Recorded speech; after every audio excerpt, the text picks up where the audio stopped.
오늘 말씀의 주제는 당연한 것들이라는 주제입니다. 여느 때와 같이 따스한 봄이 찾아왔습니다. 전 세계적인 그 코로나 확산 가운데서도 우리를 둘러싼 환경은 제자리에 있다는 것을 우리가 이 계절의 변화를 통해서 알게 됩니다. 근래에는 차가운 봄비가 많이 내렸죠. 이 비가 지나면 또 온도가 따뜻해지고 금세 또 여름이 다가올 것 같습니다. 이처럼 사람의 재앙, 사람의 일으키는 그 죄와는 상관없이 하나님께서 우리에게 주시는 자연은 참 당연한 듯 찾아오는 것 같습니다. 우리에게 그렇게 다가오는 이 계절을 통해서 참 우리에게 당연한 것들로 주어진 것이 감사하구나라는 것을 다시 깨닫게 됩니다. 그런데 자연과는 달리 지금 우리의 일상의 삶은 굉장히 많이 일그러지고 망가졌습니다. 바이러스 전염으로 인해서 지금도 우리는 이 예배당에 나와서도 마스크를 쓰고 있습니다. 또 서로 간의 거리를 멀리 하고 있습니다. 또 때로는 현장에서 모이지 못하고 지금도 영상 넘어 예배를 드리면서 하나님과 마주하는 거리도 멀어지고 서로와 그렇게 거리가 멀어진 분들도 계십니다. 그럴 때 우리가 생각하게 되는 것, 추억하게 되는 것이 우리가 당연히 누렸던 것들이죠. 이 예배당에서 서로 인사하면서 호흡을 맞추고 또 같이 식사를 하고 이랬던 것들이 얼마나 귀한 은혜였던 것인가, 이런 것들을 생각하고 그것이 벌써 우리에게 옛날이 되어버렸구나, 이런 생각들을 하면서 우리가 참 당연한 것이 아니었는데 라는 생각들을 하게 되죠. 이것을 세상 사람들도 많이 생각하는 것 같습니다. 우연히 제가 TV를 보다가 작년에 백상예술대상의 그 특별 무대를 이렇게 보게 되었는데, 거기서 그 아이들이 나와서 어떤 특송 비슷한 것을 하였습니다. 당연한 것이 그립습니다, 당연한 것들을 기다립니다 라는 그런 자막이 뒤에 나오면서 이러한 가사의 곡을 들려주었는데 같이 시간 잠깐 나누려고 합니다. 화면을 보시면 나옵니다. 그때는 알지 못했죠. 우리가 무엇을 누리는지. 거리를 걷고 친구를 만나고 손을 잡고 껴안아 주던 것, 우리에게 너무 당연한 것들. 처음엔 쉽게 여겼죠. 금세 또 지나갈 거라고. 봄이 오고 하늘 빛나고 꽃이 피고 바람 살랑이면은 우린 다시 돌아갈 수 있다고. 잊지는 않았잖아요. 간절히 기다리잖아요. 서로 믿고 함께 나누고 마주보며 같이 노래하던 우리에게 너무나 당연한 것들. 우리가 살아왔던 평범한 나날들이 다 얼마나 소중한지 알아버렸죠. 당연히 끌어안고 당연히 사랑하던 날 다시 돌아올 거예요. 우리 힘껏 웃어요. 당연히 끌어안고 당연히 사랑하던 날 다시 돌아올 거예요. 우리 힘껏 웃어요. 이것을 보고 있는 많은 배우들이 그 자리에서 눈시울을 붉히면서 그렇게 생각하는 것들을, 이렇게 생각에 잠겨 있는 것들을 제가 화면으로 보게 됐었는데 저 또한 이게 울컥하더라고요. 당연한 것들을 우리가 이만큼 잃고 그것을 그리워하고 있구나. 건강하던 사람들이 병에 걸리면 그 일상의 소중함을, 그 건강의 소중함을 깨닫는다고 하지 않습니까? 이처럼 모든 사람들이 이 코로나라는 전 세계적인, 이 또 전 국가적인 이런 고난들을 맞이하면서 일상의 당연함을 추억하게 되는 것 같습니다. 이것은 우리만의 상황이 아니라 오늘 본문의 유다 백성들의 상황 또한 그랬습니다. 우리 6절 말씀을 같이 다시 한번 읽어보도록 하겠습니다. 우리 6절 말씀 같이 함께 읽겠습니다. 시작. 너희가 많이 뿌릴지라도 수확이 적으며 먹을지라도 배부르지 못하며 마실지라도 흡족하지 못하며 입어도 따뜻하지 못하며 일꾼이 삭슬 받아도 그것을 구멍 뚫어진 전대에 넣음이 되느니라. 아멘. 우리가 예상하는, 우리가 일반적으로 기대하는 바와는 정반대의 상황이 벌어지고 있죠. 당연하다고 생각하는 일, 당연히 그렇게 되어야 한다고 생각하는 일들이 그렇게 되지 못하고 있습니다. 왜 그럴까요? 우리는 먼저 그 이전에 이 말씀을 듣고 있는 대상에 대해서 생각해 볼 필요가 있습니다. 이 말씀을 지금 듣고 있는 대상은 포로기를 벗어나 이제 유다, 고국으로 돌아온 유다 백성들이었습니다. 그리고 그들은 그들의 조상 때로부터 하나님과 언약을 맺은 백성들이었죠. 주인과 종으로서 또 부모와 자녀로서의 관계를 언약으로 맺은 백성들이었습니다. 그러므로 그들이 무엇인가 받거나 그들이 무엇인가를 잃을 때 항상 생각해야 되는 것은 그들과 언약을 맺으신 하나님과의 관계에 있었습니다. 즉 하나님과의 관계에서 그들이 바르게 행했다면 그들이 기대할 수 있는 것은 복이고, 그들이 불순종했다면, 그들이 바르게 행하지 못했다면 언약대로 처벌받는 것이 맞았습니다. 이것을 신명기 28장을 통해서도 더 확실히 확인할 수 있는데, 신명기 28장에서는 그들의 조상이 언약을 맺을 때 어떤 내용이 있었는지를 말씀해 줍니다. 그때 이 모세의 언약을 통해서 이스라엘 백성들은 순종과 불순종의 여부에 따라서 언약의 복을 받든지 언약의 저주를 받든지 그렇게 될 것이라고 하나님께서는 약속하십니다. 구약 성경에 수많은 이름으로 등장하는 선지자들도 이 신명기 28장의 내용을 붙들고 그들이 복과 저주를 동일하게 해석하며 선포했습니다. 지금 이 상황에서 왜 저주가 일어나고 있는가? 그들이 그 문제의 근원을 찾을 때 이 신명기 28장으로 돌아가서 너희가 지금 그 언약대로 행하고 있지 않다라고 설교를 했다는 것이죠. 그러므로 이 6절도 이 상황이 일어난 것이 어디서부터 출발했는지 우리가 이 구약 성경의 이 특별히 신명기 28장을 보면 그 이유를 알 수 있습니다. 이들이 당연한 것들을 누리지 못하는 그 고통을 당하는 이유는 바로 하나님의 약속에서 떠나 있기 때문이었겠죠. 그렇기 때문에 이 이스라엘 백성들은 이 6절의 말씀을 들으면서 그들의 마음과 행위가 무엇이 잘못되었는지를 돌아봐야 할 필요가 있었습니다. 여러 가지가 있을 수 있지만 이 선지자들이 말한 것에 공통적인 두 가지가 있습니다.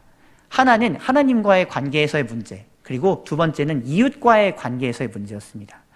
우리가 잘 알다시피 율법에서도 10계명의 핵심은 무엇이죠? 하나님 사랑과 이웃 사랑이지 않습니까? 그러면 하나님과 이웃을 잘 사랑하고 있다면 하나님께서는 그 율법의 뜻에 따라 당연히 그들에게 복을 주시겠죠. 반대로 그들이 하나님을 사랑하지 못하고 이웃을 괴롭히고 저주하고 있다면 그들에게 예상되는 것은 저주이겠죠. 자, 그렇기 때문에 공통적으로 어떤 문제가 있었는지를 사실 다른 선지자들도 동일하게 이야기해주고 있는데, 우선 우리 호세아 4장 10절의 말씀을 통해서 이 이유를 한 가지 살펴보고자 합니다. 우리 10절 말씀을 같이 읽어보겠습니다. 시작. 그들이 먹어도 배부르지 아니하며 음행하여도 수효가 늘지 못하니 이는 여호와를 버리고 따르지 아니하였음이니라. 아멘. 첫 번째 이유가 나옵니다. 바로 하나님과의 관계에서의 영적 음행입니다. 영적 음행. 그들은 하나님을 사랑하기보다 나에게 이익과 안락을 줄 수 있는 그런 우상들을 찾았습니다. 그들 주변에는 다양한 민족들의 다양한 신들이 있었죠. 바알과 아세라, 그 외에 근동의 많은 신들이 내가 비를 내려줄 것이다, 풍요를 줄 것이다, 다산과 번영을 줄 것이다 라고 약속했죠. 그리고 이스라엘 백성들이 가만히 보다 보니까 그러한 신들을 섬기는 민족들이 잘 되는 것처럼 또 보였던 것 같습니다. 그러기에 이 이스라엘 백성들이 하나님만 섬겨서 되겠는가 하고 의심을 품었을 것이고, 자연스럽게 바알에게 한 발자국 올려놓기 시작하고 아세라에게 한 발자국 올려놓기 시작했겠죠. 그렇게 그들은 신앙의 양다리를 걸치기 시작했습니다. 하나님을 섬기지 않는 것은 아닙니다. 하나님께 제사를 드리고 율법을 지키는 것도 동일하게 하는 것 같은데 결정적인 순간에 바알과 아세라를 같이 섬기고 있습니다. 그러면서 하나님을 우선순위로 놓기보다는 자연스럽게 뒤로 그렇게 밀려나시도록 만들었던 것이죠. 그리고 언제든지 상황이 좋지 않으면 하나님은 능력이 없으신가 보다, 언제든지 발을 뺄 수 있도록 준비를 했다는 것입니다. 그런데 그들의 조상이 언약했던, 그들의 조상들이 아멘하면서 그 말씀대로 행하지 않으면 저주를 받으리라고 했던 율법, 특별히 10계명 1계명은 이렇게 말씀하고 있습니다. 너는 나 외에는 다른 신들을 내게 두지 말라. 이 말씀은 우상을 내 옆에 두지 말라는 말씀과도 같습니다. 즉 하나님께서 비교 대상이 되는 것이 너무 싫으시다는 겁니다.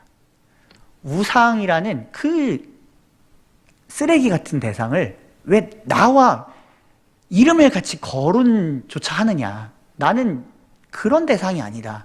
나는 거룩히 여김을 받아야 될 대상인데 너희는 그 우상이 왜 나와 대비가 혹은 대조가 아니 비교가 될 수 있다라고조차 생각하니 이것 자체가 벌써 하나님께는 이제 큰 모독이라는 것입니다.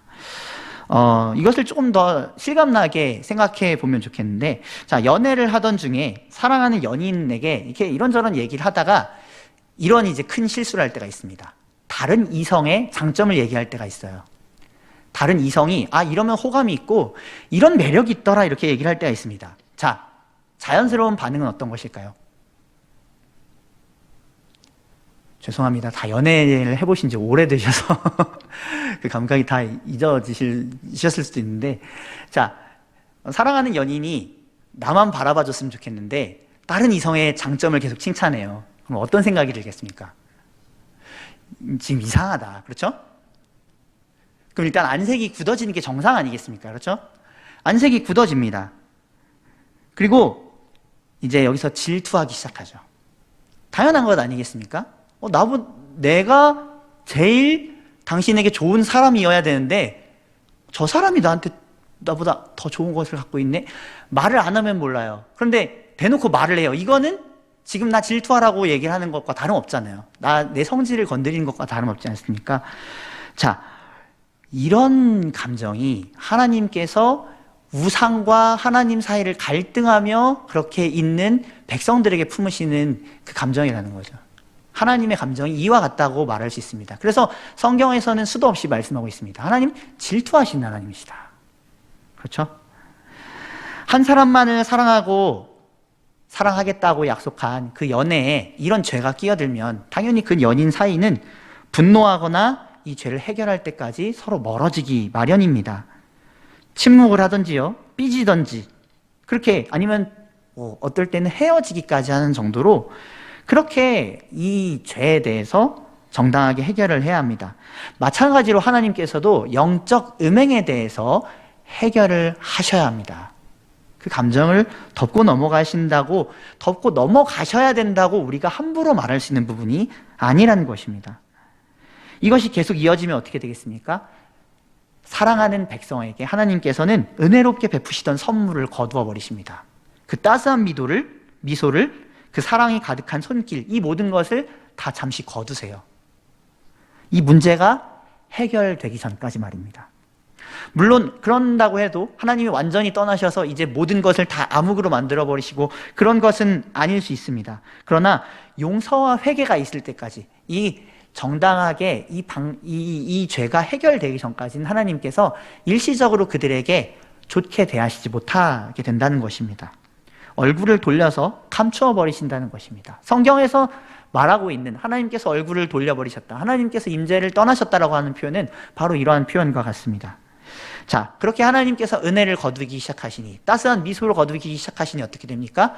그 빛 되신 하나님께서 자연스럽게 주시던 먹고 배부르는 복이 없어집니다. 또 우상을 찾아도 수요가 늘지 않습니다. 그들이 번영하지 않아요. 이것이 하나님을 버리고 우상을 따른 결과라는 것입니다. 자, 우리도 이쯤에서 생각해 볼 수 있습니다. 우리도 하나님께 지금 이러한 모습으로 나아가고 있지는 않습니까? 내 기도 제목이 하나님의 영광을 위한 것보다 나의 영광을 위하여 하나님이 나에게 이렇게만 해주셔야 돼요 라는 기도 제목으로 꽉 차 있지는 않습니까? 그렇다면 우리도 사실 나를 섬기는 영적 음행을 하고 있는 것이죠. 하나님만 사랑하고 사실 하나님께서 주시는 그 선한 그 복 안에서 우리는 모든 것을 찾아야 되는데, 우리는 얼마나 많은 걸음을 우리에게 도움을 줄 수 있는 사람에게, 도움을 줄 수 있는 어떤 것에게 그렇게 돌리고 있습니까? 또 세상의 문화와 쾌락이 하나님보다 더 즐겁게 생각이 되어서 내가 이것은 버리지 못하겠다라고 하면서 하나님은 나에게 즐거움을 주실 수 없어 라고 고백하고 있지는 않습니까? 결국 이 모든 것들은 하나님께서 하나님 안에서 우리가 제대로 만족하지 못한다면 우리는 그 만족하지 못하는 것을 계속해서 세상의 것으로 돌리고 세상의 우상을 세워갈 것이라는 거죠.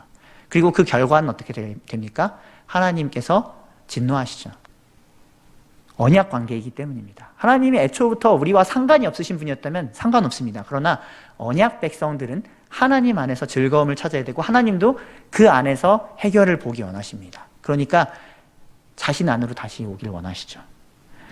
그래서 우리는 이 영적 음행에 대해서 심각하게 생각해 보아야 합니다. 내가 하나님보다 더 사랑하고 있는 취미, 소유, 관계, 모든 것이든 좋습니다. 내가 그것을 하나님보다 더 내 마음으로 우선순위로 삼고 있지는 않은가? 아니, 그것을 하나님과 동급으로 놓고 있지는 않은가? 그렇다면 지금 우리는 영적 음행의 발걸음을 옮기고 있는 것입니다. 거기서부터 떠나야 한다는 것이죠. 우리는 이런 것들로부터 돌이켜서 하나님이 가장 선하신 분이다라고 스스로 고백할 수 있게 되어야 됩니다. 믿으십니까? 우리 스스로 그런 고백이 나와야 합니다. 억지로 그렇게 만들라가 아니라 하나님께서는 그렇게 하나님만 믿고 신뢰하는 자에게 그가 환경을 뛰어넘어서 하나님 안에서 선하고 좋은 것을 발견하게 해주시죠. 그러나 그 걸음에서 자꾸 비껴나기 때문에 영적 음행이 생기는 거 아닙니까? 믿음의 인내가 필요합니다. 내 안에서 끝까지 버티면서 하나님 내가 믿고 인내하였더니 끝내 나에게 이렇게 선한 것으로 공급하시고 하나님 좋으신 분이구나 라는 고백이 나오면 그때부터는 다 모든 것이 끝납니다. 그러면 어떤 음란이 어떤 세상의 유혹이 찾아도 우리는 아니야, 하나님 안에서 내가 그것을 더 좋은 것을 발견할 수 있어라고 믿음으로 이길 수 있게 되겠죠. 우리가 이 영적 음행에 대해서 내가 그러고 있지는 않은지 마음을 생각해 보면서 이스라엘 백성들이 그래야 했던 것처럼, 유다 백성들이 그래야 했던 것처럼 우리도 여기서 교훈을 얻을 수 있기를 간절히 바랍니다. 이 첫 번째 이유, 당연한 것들을 잃어버리는 첫 번째 이유는 영적 음행이었습니다. 두 번째 이유, 또 다른 이유는 무엇일까요? 아모스 5장 11절을 통해 같이 살펴보도록 하겠습니다. 11절 함께 읽겠습니다. 시작. 너희가 힘 없는 자를 밟고 그에게서 미래 부당한 세를 거두었은즉.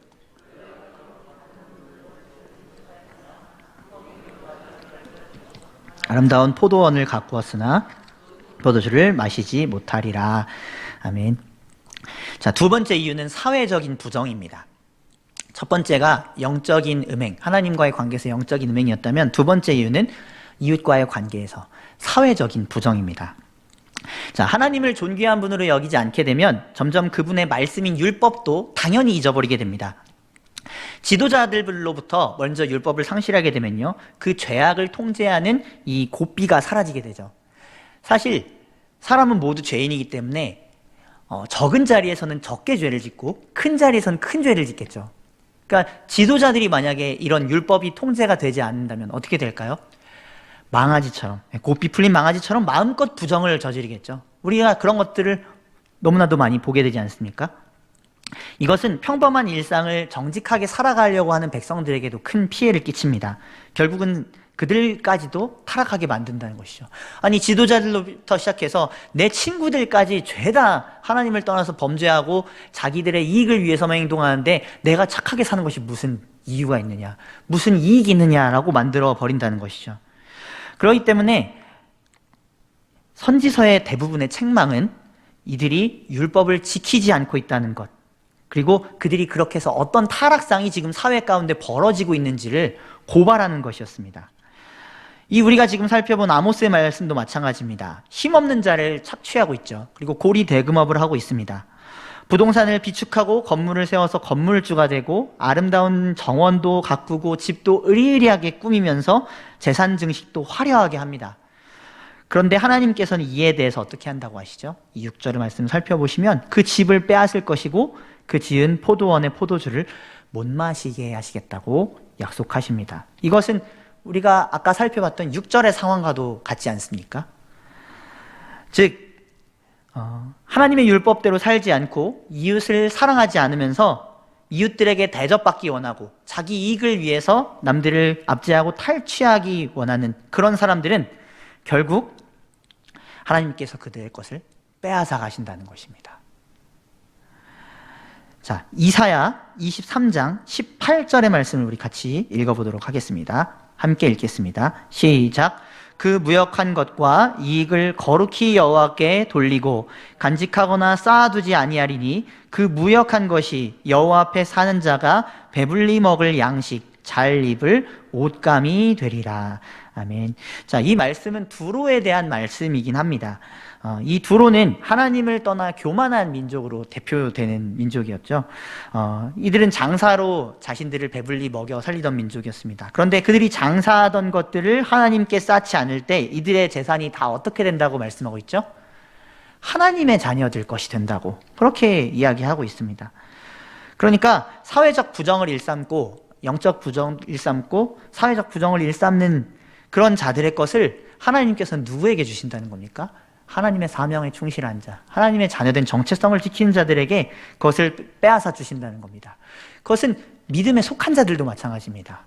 믿음에 속하여 있지만 하나님을 믿는 이스라엘 백성, 유다 백성, 교회 다니는 성도라고 하지만 영적 음행과 사회적 부정에서 떠나지 않고 계속하여서 당연한 것들처럼 내게 주신 은혜는 감사하지만 당연히 지켜야 될 사명에 대해서는 싹 거둔 그런 사람들에게 그들의 것을 빼앗아서 더 충성하는 사람에게 주실 수 있다는 겁니다. 그러기에 하나님께서는 이러한 두 가지 상황, 이런 두 가지 큰 이 문제에 직면하고 있는 이 백성들에게 하나님께서 너희가 계속 그렇게 하다가는 6절의 말씀처럼 계속 너희는 만족하지 못한다. 그렇게 말씀하시면서 5절과 7절을 통해서 이렇게 말씀하십니다. 우리 5절, 7절 말씀을 화면을 보시면서 같이 읽어보도록 하겠습니다. 시작. 그러므로 이제 만군의 여호와가 이같이 말하노니 너희는 너희의 행위를 살필지니라. 만군의 여호와가 말하노니 너희는 너희의 행위를 살필지니라. 아멘. 자, 5절과 7절은 거의 동일한 말이죠. 이 말은 결국 이제 원문으로 해석하면 이런 의미가 됩니다. 온 땅을 다스리는 나 만군의 여호와 앞에 내 마음의 길을 바로 두어라. 내 마음의 길을 하나님을 경외하는 길로 바로 두어라 라는 말씀으로 받아들일 수가 있겠습니다. 즉 너희의 길이 지금 잘못되고 있기 때문에 이런 결과가 나오고 있지 않느냐. 너희는 그러니까 나를 경외하는 가운데 8절 이렇게 행하면 너희는 다시 회복될 수 있다. 지금 이것을 5절, 7절을 통해서 살펴보라고 하시면서 말씀하고 있는 것입니다. 당연한 것들을 누리지 못하는 이유, 그것은 너에게 있다. 내 마음을 점검해라. 내 태도를 점검해라. 내가 지금 가고 있는 인생의 길을 점검해라 라고 말씀하고 계신 것입니다. 그리고 무엇을 잘못하고 있다면 그것을 방향을 바꾸라 하시는 것이고, 또 영적 음행과 사회적 부정, 너희가 그런 것들로부터 마음이 찔려 있다면 그런 것들을 다시 이 말씀을 통해서 회개하여 하나님을 사랑하는 길로 달려가라는 것입니다. 그리고 그 길은 심지어 복이 약속되어 있습니다. 복이 약속되어 있습니다. 하나님께서는 만군의 여호와이시만 동시에 사랑이 많으신 자신의 백성들의 왕이십니다. 자기 자녀가 다치는 것에 대해서 엄하고 급히 경고하십니다. 그 길을 떠나라고 하십니다. 왜? 복을 주시기 위해서, 화를 당하지 않게 하시기 위해서.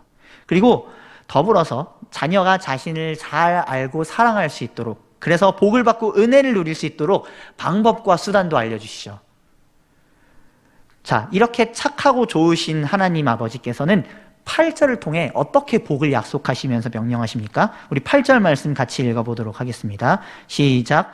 너희는 산에 올라가서 나무를 가져다가 성전을 건축하라.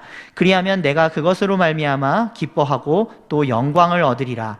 여호와가 말하였느니라. 아멘. 이 말씀과 관련하여 레위기 26장을 나중에 찾아보시면 하나님께서 여기에 이 말씀에서 자기를 위한 우상을 세우지 말고 하나님만을 경배하면서 안식일과 성소를 경외하고 규례를 지켜 따르라고 명령하시는 것을 보게 됩니다. 그리고 그렇게 할 때 복을 받으리라고 약속하시고, 그러한 존중이 없으면 언약의 저주가 따를 것이라고 말씀하시죠. 그러니까 레위기 26장, 신명기 28장 이 말씀들을 보아도 하나님의 말씀을 존중하고 순종하는 것이 얼마나 중요한지를 알 수가 있습니다. 그런데 이 본문에서 특별히 이 본문, 이 8절과 그리고 레위기 26장에서 연결하여 우리가 한 가지 기억해야 될 것은 바로 성전입니다. 이 레위기 26장에서는 하나님께서 내 성소를 경외하라 라고 말씀하시거든요. 그런데 우리가 지금 살펴본 5절에서 8절 앞뒤로 4절과 9절을 보시면 유다 백성들은 성전에 관심이 없습니다. 그들은 자신의 집을 세우는 데 바쁘고 자신의 재산을 모으는 데만 바쁩니다. 그 결과가 무엇입니까? 6절에서 말하는 것처럼 구멍 뚫어진 전대에 일한 삭을 넣는 것처럼 흔히 그런 말을 하죠. 월급이 로그인 됐다가 다 로그아웃 돼버렸다. 그렇게 술술술 빠져나가 버리게 만드셨다는 것입니다. 안정을 위해 필요한 모든 것이 사라지게 하시고 생활이 점점 더 어렵게 만드신다는 것이죠. 유대 백성들은 일단 먹고 살고 나중에 성전을 지을게요 했는데 오히려 그것이 지금 화가 되고 있는 것이라고, 그러니까 오히려 성전을 먼저 지으면 너희의 복이 그때부터 시작될 것이라고 하나님께서는 엄하게 명령하시죠. 여기서 산에 올라가 나무를 가져다가 성전을 건축하라고 말씀하시는데, 여기서 그냥 이제 산에 올라간 그 나무, 산에 올라가서 패오는 그 나무는 질 좋은 나무가 아마 아닐 것으로 추정되고 있습니다. 왜냐하면 이스라엘 영지가 다 황폐화됐을 것이기 때문입니다.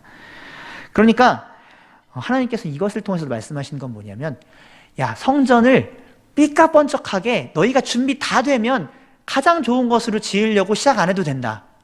지금부터 시작할 수 있는 거래라. 흔한 나무 그거 패와서 성전 짓는데 기반으로 삼아라. 즉 우리에게 말하면 뭡니까? 작은 순종부터 시작해라. 작은 말씀부터 실천해라. 바로 이것을 하나님께서 명령하신다는 것입니다. 그럴 때 거룩한 성전이 우리 몸과 마음이, 그리고 우리 공동체가 그렇게 지어져 나간다는 것이죠. 오늘 우리에게도 하나님께서 그렇게 명령하신 줄로 믿습니다.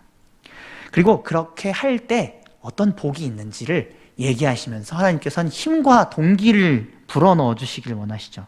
자, 뒤에 구절 보시면 그리하면 내가 그것으로 말미암아 기뻐하고 또 영광을 얻으리라. 여기서 기뻐하다라는 말의 원어가 히브리어 라차라는 단어인데, 이것은 레위기에서 제물을 바쳤을 때 많이 쓰이는 용어입니다. 제물을 바쳤을 때 하나님께서는 그것을 흠양하고 받으십니다. 기뻐하십니다. 이것을 뜻합니다. 즉 정성을 다하여 짓는 성전이라면 그 때깔, 그 나무의 질, 보석으로 지었느니 나무로 지었느니 이런 재료와는 상관없이 그 정성을 다하여 짓는 성전 건축 그 자체로 하나님께서는 제사를 받으신다는 것입니다. 기뻐하신다는 것입니다. 제사로 여기신다는 거예요. 순종을 제사로 받으신다는 겁니다. 그렇기 때문에 우리는 화려하지 않아도 정결하게 사는 삶이 중요합니다. 그것을 위해서 분투하는 삶, 보이는 교회, 보이지 않는 교회를 거룩하게 하기 위해서, 건강하게 하기 위해서 내가 한 장의 순종의 벽돌을 쌓겠다. 한 장의 작은 헌금을 하겠다. 한 장의 하나님을 향한 헌신을 하겠다. 이건 모두 하나님께서 기뻐하신다는 것입니다. 그것으로부터 출발하라는 것입니다. 큰 계획을 짜서 해결하라는 것이 아닙니다. 그리고 하나님께서는 그러한 성전 가운데 임재하신다고 말씀하십니다. 영광을 얻으리라고 하시는데, 이것은 영광을 얻으시는 것이 하나님만 좋게 느껴질 수도 있거든요. 저희가 이 지금 말을 살펴볼 땐 그런데 사실은 하나님의 영광은요, 하나님이 영광을 받으시면 하나님의 영광이 나타납니다. 하나님의 영광이 드러납니다. 다른 말로 하면 하나님의 영광은 하나님의 임재입니다. 하나님께서 우리에게 임하시는 거예요. 그러면 어떻게 됩니까? 어둠과 저주가 물러갑니다. 대적들이 쫓겨나갑니다. 온갖 좋은 은사와 온갖 선물들이 다 위로부터 빛들의 아버지께로부터 내려오기 시작합니다. 이것이 하나님께서 영광을 받으시는 것입니다. 그런 은혜를 누리시는 저와 여러분들 될 수 있기 바랍니다. 부흥이 필요한 이 시기 아닙니까? 영적으로, 물적으로 너무나도 부흥이 갈망되는 이 시기 아닙니까? 우리의 기도가 무엇이 돼야 될까요? 하나님, 우리에게 영광을 나타내 주시옵소서. 하나님 영광 받아 주시옵소서. 교회를 통하여 영광 받아 주시옵소서. 그래서 하나님 영광 받으시면 어떻게 될까요? 하나님의 빛이 온 땅 가운데 임하면서 우리를 둘러싸고 있던 저주와 묶임과 모든 것이 해방되고 우리에게 평안과 복과 누리게 하시는 모든 은혜들이 베풀어질 것 아니겠습니까? 우리가 하나님의 영광을 위해서 기도한다는 것이 그런 의미에서 너무나도 중요할 것 같습니다. 그러므로 당연한 것들을 누리지 못하는 것을 여기서 찾으시고 이것이 당연한 것들을 누리는 비결임을 알고 우리가 이를 다시 붙잡고 나아갈 수 있으면 좋겠습니다. 세상은 이것을 붙잡지 않습니다. 세상은 오히려 그리스도인들의, 믿는 자들의 불순종을 인하여 같이 저주를 당하죠. 그러나 하나님께서는 먼저 교회가 이것을 누리기 원하십니다. 말씀 순종의 복을 누리게 하시길 원하십니다. 그것을 위해서 저와 여러분들을 제사장으로 부르신 것 아닙니까? 그런 우리가 먼저 하나님의 영광을 누려야 될 것 아니겠습니까? 거기에 관심을 가질 수 있으면 좋겠습니다. 우리 마음을 돌이켜서 세상으로 향하던, 하나님에게 너무 소홀했던 그 마음들이 다시 하나님께로 집중되어 하나님 영광을 나타내 주시옵소서. 우리가 작은 성전의 움직임이라도 지어나가겠습니다. 보잘것없는 성전이지만 하나님 그 위에 임재하셔서 우리 교회를 통하여 영광을 나타내 주시옵소서. 우리 교회의 영광을 나타내심으로 세상의 사람들이 그 교회의 모습을 보고 다시 교회로 오는 귀한 영광, 부흥의 영광이 있게 하여 주옵소서. 그렇게 함께 기도할 수 있는 저와 여러분들이 되었으면 좋겠습니다. 그리고 이러한 은혜를 위해서 우리의 머릿돌이 되신 성전의 머릿돌 그리스도께서 계십니다. 그분은 교회의 머리가 되시고 성전의 주축돌이 되셔서 그러한 성도들의 성전으로서의 헌신을 하나하나 모으면서 같이 지어나가십니다. 그리고 그분 안에서 온전한 모든 빛과 은혜가 성도들에게 부어지도록 하십니다. 영적 음행을 떠나 하나님을 아버지로, 선하신 아버지로 모시게 하십니다. 그리고 거룩한 백성으로 순종하며 살아갈 수 있는 힘도 그리스도에게로부터 주어집니다. 그분이 죽으시고 부활하심으로 생명의 능력이 있기 때문입니다. 그래서 우리는 그분을 붙잡으며 다시 성전 건축으로 나아가야 합니다. 먼저는 우리의 몸과 마음, 우리 성도로서의 성전이겠죠. 그리고 우리 교회 공동체가 함께 그 일을 해야 할 줄로 믿습니다. 그런데 우리의 힘으로는 되지 않습니다. 우리 각자의 영적 음행과 사회적 부정, 우리 스스로 어떤 캠페인으로 잠시 조금은 해결할 수 있지만 근본적으로 해결되지는 않습니다. 그러나 그리스도께서는 그 승리의 왕이 되셔서 그 은혜를 구하며 나오는 자들에게 빛의 은혜를 허락하십니다. 영광을 나타내십니다. 그분이 먼저 영광 받으신 주님이시기 때문에 우리에게 그것을 주실 수 있습니다. 그래서 그분을 사랑하면서 그분께 나아가 온갖 지혜와 지식과 보화, 그리고 하나님 앞에 받았던 당연한 것들을 또다시 누리게 되신 저와 여러분들 될 수 있기를 바랍니다. 성경은 오늘 이것을 약속하고 있습니다. 말씀을 맺겠습니다. 아까 앞에서 다루었던 백상예술 대상에서 세상 사람들은 그렇게 말합니다. 당연한 것들이 그립습니다. 당연한 것들을 기다립니다. 그렇게 말합니다. 그래서 그렇게 코로나가 끝나기만을 기다리죠. 그냥 세상에 하나님은 없지만 세상이 알아서 굴러가겠지. 그렇게 막연하게 생각합니다. 우리도 그럴 수 있습니다. 그냥 예배, 모임, 언젠가 회복되겠지. 그런 마음으로 그냥 하루하루 기다릴 수도 있습니다. 그러나 우리는 주어진 자리에서 우리의 사명을 감당해야 될 책임이 있습니다. 우리의 소명을 다시 깨달아야 될 책임이 있습니다. 그 역사의 시류를 바꾸고 은혜의 물줄기가 되는 역할이 저와 여러분들에게 있기 때문입니다. 세상 사람들에게 있지 않습니다. 먼저는 우리가 영적 음행과 우리의 영적 음행과 우리의 사회적 부정을 회개하며 주님 앞에 나아가면 좋겠습니다. 그리고 그것을 그리스도 안에서 해결을 볼 수 있는 저와 여러분들이 되면 좋겠습니다. 예수님은 그렇게 자신에게 그것을 그 죄의 찌꺼기를 가지며 나오는 자들에게 정결함으로 깨끗하게 하시고 하나님을 선하신 분으로 맞이하게 하십니다. 오늘도 예수님을 붙잡으면서 그 당연한 은혜들을 우리로부터 회복해 나가는 그런 귀한 은혜가 저와 여러분들 통해서 있기를 주님의 이름으로 축원을 드립니다.